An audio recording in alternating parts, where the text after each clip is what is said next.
자, 면접관 분에게 주어질 평정표입니다. 무조건 계속 본다. 당분간 이미지 파일도 있으니까 핸드폰에 배경화면을 해두시는 게 좋습니다. 4주 동안만큼은. 그래서 모든 거는 다 의도가 담겨져 있는 대답을 나는 해야 된다는 걸 인식하고 하셔야 돼요. 무조건. 아, 그래, 나는 마 항목, 다 항목, 라 항목, 우와, 가 항목 이거를 한 번에 노리겠어.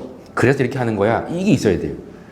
그래서 이런 점들을 이제 알고 대답을 하셔야 되기 때문에 일단 제가 꼭 이 부분을 꼭 보셔야 된다라고 말씀을 드린 거고, 자, 여기서 필컷에 가까운 분이면 분일수록, 그리고 안정적으로 한 번에 합격을 하고 싶다고 생각하신 분일수록 뭐를 가장 먼저 얘기를 하려고 나는 시도를 해야 될까요? 이 면접에서 그 항목 중에 5가지가 있습니다. 그렇죠? 당연히 다들 회피하려고 하는 부분부터 하셔야 됩니다. 그리고 면접은 지금 기준에서 나는 성실하고 누구보다 고객 응대를 잘하고 이런 거 다 얘기하실 거거든요. 일단은 나라는 사람의 활용도를 얘기하기 위해서는 나 항목을 스스로 얘기할 수가 있어야 돼요. 지금 머릿속으로 스스로 한번 여쭤보십시오. 본인이 생각하시는 전문성은 뭐라고 생각하십니까? 전문 지식은 뭐가 있습니까? 전문 지식이라고 하는 거는 우체국에 무언가 많이 알아요 라고 생각하지 마시고, 그동안에 내가 살아왔던 모든 그 이력 안에서, 경험 안에서 내가 알고 있는 건 뭐가 가장 많을까? 나만이 알고 있는 건 뭐가 있을까? 이런 부분이 다 지식입니다.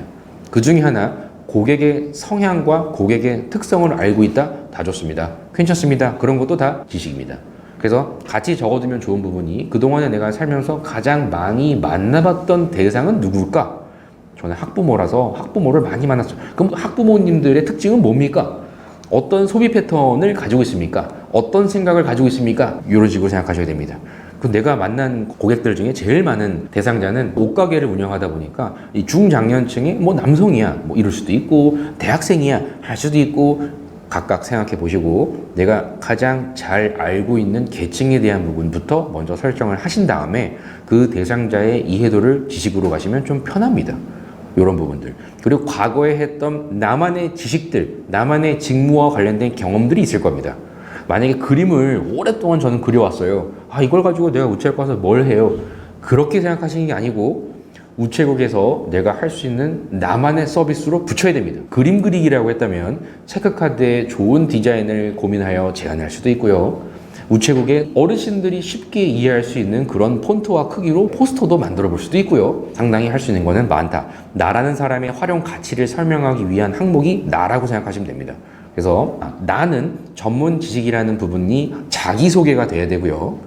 저는 이런 거를 이런 이력을 통해 가지고 있습니다. 강점입니다. 소개. 그리고 이런 부분을 우체국에 갔을 때 어떤 식으로 응용하여, 활용하여 우체국의 좋은 점으로 만들어내고자 우체국에 그래서 지원했습니다. 그렇게 돼야 됩니다. 그래서 나라는 사람의 활용도가 높기 때문에 지원하셨습니다. 라고 일단 첫 문장은 깔아두셔야 됩니다.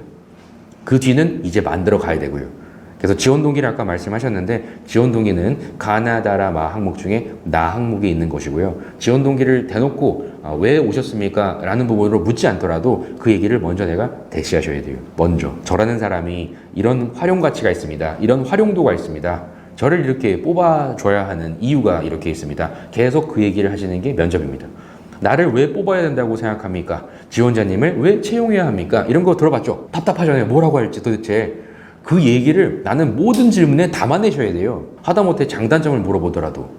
그래서 그 부분을 스스로 생각하셔야 됩니다. 어떤 얘기를 하시던 간에 나라는 사람을 뽑아야 될 이유가 나라는 사람의 활용도를 어필하셔야 됩니다. 알겠죠? 우리 4주 동안만큼이라도 내가 상품이라고 생각해 보세요. 우체국이 고객이라고 생각해 보세요. 나 말고 다른 상품도 있죠? 옆에. 나를 왜 사야 합니까?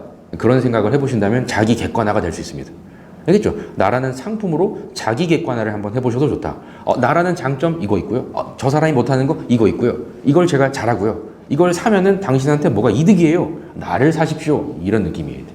알겠죠? 뭔가 상품화 이렇게 생각하지 마시고 객관화라는 거를 생각하시고 내가 가지고 있는 거를 쭉 뽑아내시는 게 중요하다.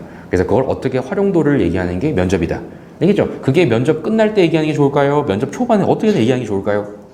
초반입니다. 초반. 마지막 할 말은 굳이 안 할 수도 있다. 오늘 혹여 준비했는데 못한 거 있으면 한번 해보십시오. 그거는 그냥 기회를 주는 거지 점수의 반영은 안 된다. 아까 말씀드린 경험이 엄청나게 중요할 수도 있으나, 예전에 사조서는 뭐 갈등했던 경험을 한번 발표해 보십시오. 이런 유형도 있긴 있었어요. 과거는.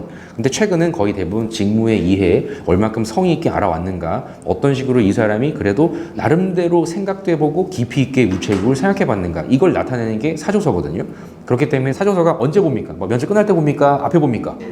뭐가 그럼 제일 중요하겠습니까? 일단 사조서에서 점수를 좋게 받아야 돼요.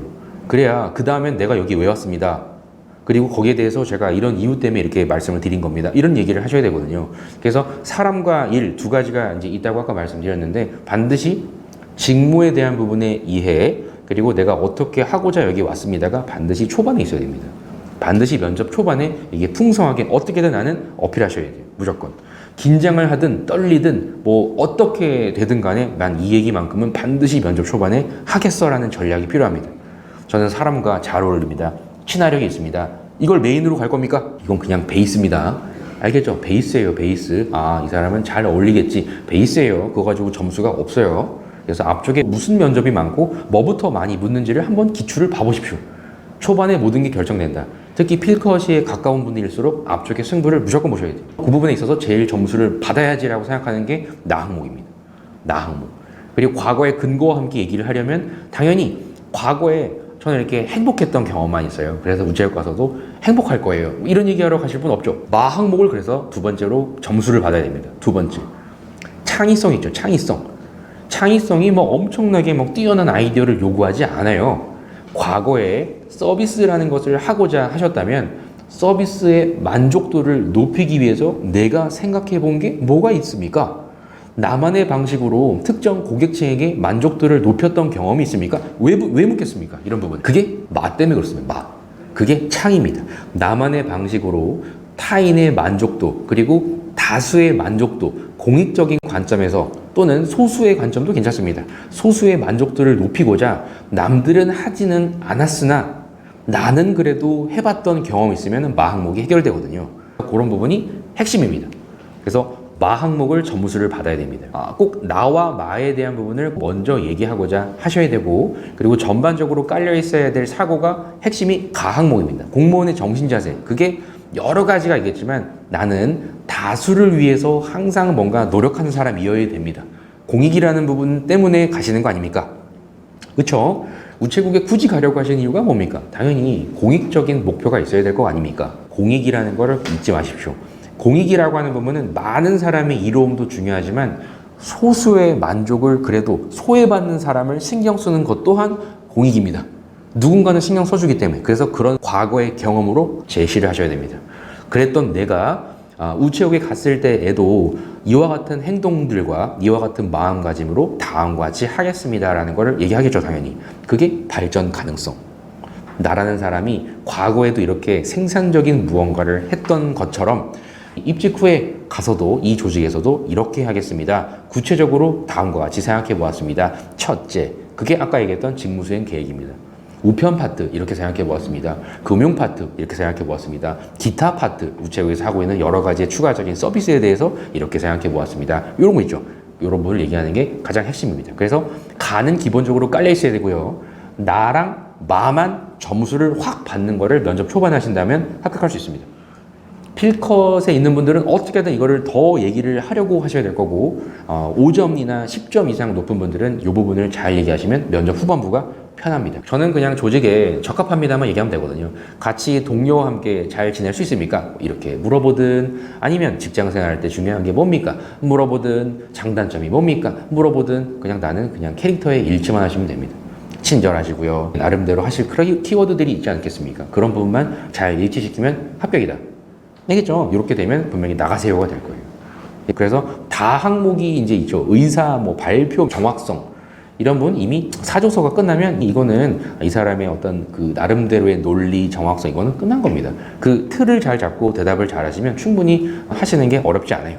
그 이후에 체크를 해야 될 건 아까처럼 A를 물어봤는데 자꾸만 B라고 얘기하거나 C라고 얘기하거나 아니에요 A, B인데요? 아니에요 뭐 D인데요? 이렇게 하게 되면은 이제 대화 자체가 소통이 안 된다라고 생각할 수도 있다. 긴장을 하셔서 그럴 수는 있으나 실제로 그런 이야기에 대한 부분이 대화가 안 되는 그런 유형도 있긴 있습니다. 아까 상황 질문은 아까 아니고요. 일반 질문을 물어봤는데도 자꾸만 빨리 대답을 해주셔야 되는데 명확하게 A입니다 하셔야 되는데 자꾸만 길게 얘기하고 시간 많고 이런 분들이 있거든요. 그래서 명확하게 딱 묻는 거에 대한 대답만 하면 된다. 어떤 게 뭡니까? 저는 이거라고 생각합니다. 만 얘기하시면 돼요. 그 뒤는 어떤 부연 설명이면 된다. 사고에 대한 부분을 얘기하셔야 되기 때문에 일단 이유, 사고 이런 걸 얘기하시는 게 이제 뒷받침이 되면 된다. 그래서 가나다라 말을 쭉 보시고 우리 마지막으로 이제 라 항목의 예의 뭐 이런 게 있죠. 예절, 예의 이거는 딱 하나만 있으면 됩니다. 누군가는 실제 면접에 왔을 때 3초 안에 모든 게 결정된다 뭐 이런 얘기 들어봤죠. 5초 안에 결정이 되더라 이런 얘기 들어봤죠. 그거는 일반적인 우리 공무원 기준에는 속할 수 있어요. 일반 행정직 공무원이나 3년, 4년, 5년, 6년 어떤 분은 10년 동안 공부만 하다가 오신 분이 계세요. 그래서 이 민원인을 응대를 하는 입장에서 이 사람이 너무 어두워. 너무 어두워. 말을 못 할 것 같아. 실제로 그런 분이 계시거든요. 실제로들. 집에서 방 안에만 계속 있다고 생각해 보세요. 1년, 2년, 3년, 과목이 변경하면 또 다른 거 하고 계속 뭐라고 하는 사람만 있고 이렇게 핍박받는 그런 분들 있거든요. 그런 상황에서 내 나름대로 면접을 보려고 하기는 했지만 막상 왔는데 상당히 어두운 분이 있어요. 이 사람은 같이 어울린다는 것 자체가 좀 어렵겠는데? 이런 유형이나 딱 봤는데 너무 공격적이에요. 사기업에 오랫동안 뭔가를 추진하고 막 이렇게 했기 때문에 우리 우체국을 알기를 어떻게 보면 좀 우습게 보는 것 같아요. 이런 느낌이 있어요. 뭔가 조직 생활을 해서 뭔가 이끌고 이런 분 있거든요. 능력이 뛰어나고 합격하진 않아요. 절대. 우체국은 처음부터 출발하셔야 됩니다. 어차피. 그래서 이런 점에 있어서 어둡거나 고객 응대를 못하겠다. 그리고 같이 사람과 어울리는 동료와 트러블이 나겠다. 상사 얘기를 도저히 이거는 뭐 알아듣지 않겠는데 막 따질 것 같은데 이런 느낌이 있다. 탈락. 그런 경우는 그런 분위기가 난다라고 하면은 뭔가 결정이 된다고 하는 거지. 우리 우체국은 가장 그래도 표정이 밝습니다. 모든 공무원 중에 가장 그래도 긍정적이신 분들 많고요. 그만큼 면접을 열심히 준비하시고요. 고객 서비스에 부적합하다라고 생각하는 분이 거의 없어요. 그래서 뭐 3초 안에 결정된다? 절대 그렇지 않습니다. 제가 다시 말씀드리면 사조서를 어느 정도 얘기를 하시고 끝나면 결정됩니다. 얼만큼 이 사람이 깊이 있게 생각하는지가 다 드러나요. 그게 거창한 걸 얘기하지 않더라도 와, 거기까지 생각해 보셨다고요? 이런 느낌이 난단 말이에요. 그래서 사조서 끝나고 아까 말씀하신 것 중에 어떻게 그런 생각까지 하신 겁니까? 이런 질문이 있다 하면 합격할 확률이 큰 겁니다. 어떻게 그렇게까지 이렇게 되면 그거 말고 하나도 없습니까? 이것보다 어떻게 그런 생각을 하신 겁니까? 이런 건 그린라이트입니다. 알겠죠? 그래서 사조서로 일단 승부를 일단 보셔야 돼요. 절반이 여기서 끝나는 겁니다. 절대 와서 3초 안에 끝난다? 그렇지 않습니다. 우리 계리지근요. 알겠죠? 면접을 보면 인성적으로 문제가 있는 분들은 딱 티가 나거든요. 그런 분들 여기는 없습니다. 다 긍정적이시고 다 잘하실 수 있는 분들만 오시기 때문에 절대 그렇지 않다. 근데 딱 하나만 기억하시면 됩니다. 이 사조서라는 걸 발표를 하실 거죠. 그쵸? 사조서를 하면 이게 발표를 하실 거란 말이에요. 근데 요거를 이제 사조서 끝나면은 종이를 어디다 둬야 될까요? 어디다 둬야 될까요? 발표 끝나고. 무릎. 그렇지. 이거 방금 여기 있죠. 바닥에 두면은 안 됩니다. 네. 면탈하신 분들의 핵심이 그겁니다. 처음부터 상당히 안 좋게 봅니다. 그것만 기억하시면 돼요. 그 바닥에 두는 분들이 꽤 많습니다. 가지런하게 공손하게 보여주면 돼요. 나 예의 있다. 라 항목에 점수 좀 주세요. 저 어떻습니까? 태도 이렇게 준비를 하시면 되지. 바닥에 놓는 분들을 제가 정말 많이 봤습니다. 그런 게 있으면 보수적인 이 공무원 조직이 면접관들이 누가 봅니까? 보통 5060이 볼 거란 말이에요. 근데 어떻게 생각할 것 같아요? 안 좋게 봅니다. 초반에 호감도를 한 방에 깨뜨리는 행동이 바닥에 놓는 거예요. 절대 바닥에 놓지 마십시오. 알겠죠? 분명히 긴장된다고 그럴 수 있으나 딱 그것만 기억하시면 돼요. 처음에 아무리 좋게 얘기한들 그 뒤에 와닿지가 않아요. 이 면접에는 집중이 안 돼요. 좋게 점수를 줄 수가 없어요. 그럼 부정적인 질문을 막 계속 물어보지 않겠습니까? 안 된다. 그래서 공손하다라는 부분을 깔고 가셔야 되기 때문에 긴장한다 하더라도 딱 하나만 기억하면 됩니다. 무릎에 가지런히 놓자.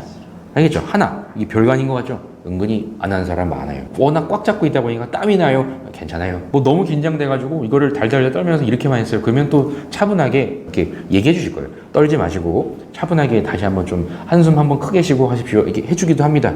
그러니까 절대 땅에 놓지 말자. 그거만 딱 기억하시면 된다. 알겠죠? 그러면 가나다라 바에 점수를 받을 거를 다 보셨다면 필 것인 분들은 다 우수다. 그러면 합격이 되실 거고요. 그리고 당연히 면접을 보다가 어떤 특정 부분 때문에 이거 아닌데? 라고 조직에 부적합이 떴다. 그러면 그 순간 바로 탈락입니다. 실제로 미흡이 나오는 포인트 중에 일을 혼자만 하려는 분의 성향 조심하셔야 되고요. 그리고 사람과 어울림 기준보다 나 중심으로만 생각한다. 그 조심하셔야 되고요. 그리고 항상 얘기하는 부분 중에 상사가 나올 수 있어요. 상사와 이런 상황에서 어떻게 할 거며 이런 부분에 있어서 상사와의 트러블이 예상된다. 바로 미흡 줍니다. 예전에 실제 사례예요. 상사가 더 좋은 서비스를 좀 생각해보라, 아니면 더 좋은 아이디어를 생각해봐라, 이런 이야기를 하면서 내가 가지고 온 거를 반려를 했다. 그러면 당연히 대답은 생각해보고 더 보완을 하여 최대한 이렇게 하겠습니다 라고 주장을 하셔야 되는 게 맞는데, 내 주장을 최대한 펼쳐서 상사를 어떻게든 설득을 하겠습니다 하신 분이 예전에 강원청의 필기 2등이었어요. 필기 2등 떨어졌어요. 상사랑 싸우려고 하면 안 돼요. 이 모든 면접에서만큼은 둥글다. 나는 어디에 위치해야 된다? 이 고객도 있고 우리 동료도 있고 우체국도 있습니다. 나의 위치는 어디입니까? 제일 바닥이라고 생각하시면 됩니다.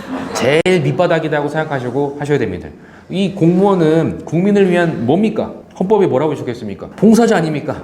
그렇죠. 억울하지만 봉사자 아닙니까? 그래서 이 면접에서만큼은 반드시 나라는 사람이 늘 아래에 있고, 나로 인해서 누가 좋아야 합니까? 그 위에 있는 모든 사람들이 좋구나라고 생각합니다. 그래서 꼭 적어두실 게 3가지의 대상을 반드시 생각한 대답이 필요합니다. 나로 인하여 동료와 고객과 우리 조직, 우체국에 이렇게 긍정적인 영향을 줄 수 있는 사람입니다를 얘기를 하셔야 됩니다. 이런 게 풍겨야 돼요. 그래서 나 이외에 항상 동료와 항상 고객과 항상 조직, 이 중심의 사고를 한다는 걸 보여주셔야만 평가가 됩니다. 요걸 물어봤을 때 혼자만 생각한다. 지원 동기를 이제 묻는 이유가 우체국에 지원한 이유가 뭡니까? 저의 워라밸 때문입니다. 될까요? 안 됩니다. 그런 이유가 그런 거예요. 그러니까 나 중심의 사고를 하는 사람인가, 이타적인 사고를 하는 사람인가, 고객 중심의 사고를 하는가, 조직 중심의 사고를 하는가, 이런 걸 봅니다. 알겠죠? 그런 것 때문에 항상 나는 이 면접 약 한 20에서 30분 정도 사이만큼은 나는 항상 나를 이용하세요. 내가 가장 도움을 줄 거예요. 이렇게 생각하시고 대답을 계속 해주셔야 돼요. 이제 요거는 면접이 끝났다라고 되면 나는 어디에 위치합니까? 똑같은 이 대상이 있습니다. 고객과 동료와 우리 조직이 있습니다. 고객도 있고 동료도 있고 우리 우체국도 있습니다. 나의 위치는 어디에 위치해야 됩니까? 이건 현실. 이제 끝났습니다. 면접이. 어디에 있어야 됩니까? 내가 제일 위에 있어야 됩니다. 그래야 스트레스 안 받고 오래 다닙니다. 알겠죠? 나는 내가 챙겨야 된다. 알겠죠? 이 면접에서 제가 말씀 많이 드리는데, 조직 생활을 할 때 동료와 뭐 고객과 이거는 당연히 면접용이고요. 면접이 끝나고 실질적으로 생각했을 때는 나를 챙겨줄 사람은 아무도 없어요.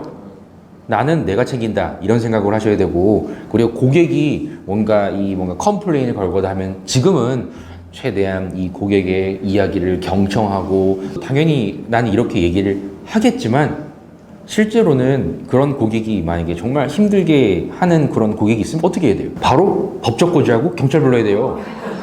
알겠죠? 뭔가 해결하려고 하기보다 바로 나는 거기 기준점에 맞춰서 빨리 해야 돼. 그래야 스트레스 안 받는다니까요. 그리고 가서도 동료는 우리 이제 같이 준비를 했던 동료한테 힘을 받는 건 뭔가 우리도 이래, 저래도 이래, 이런 부분 때문에 힘을 사실 받는 게 더 크지, 옆에 있는 선임이 뭐 상사가 아니면 고객이 나를 위로해 줄 것 같아요? 나를 막 격려해 줄 것 같아요? 안 그래요.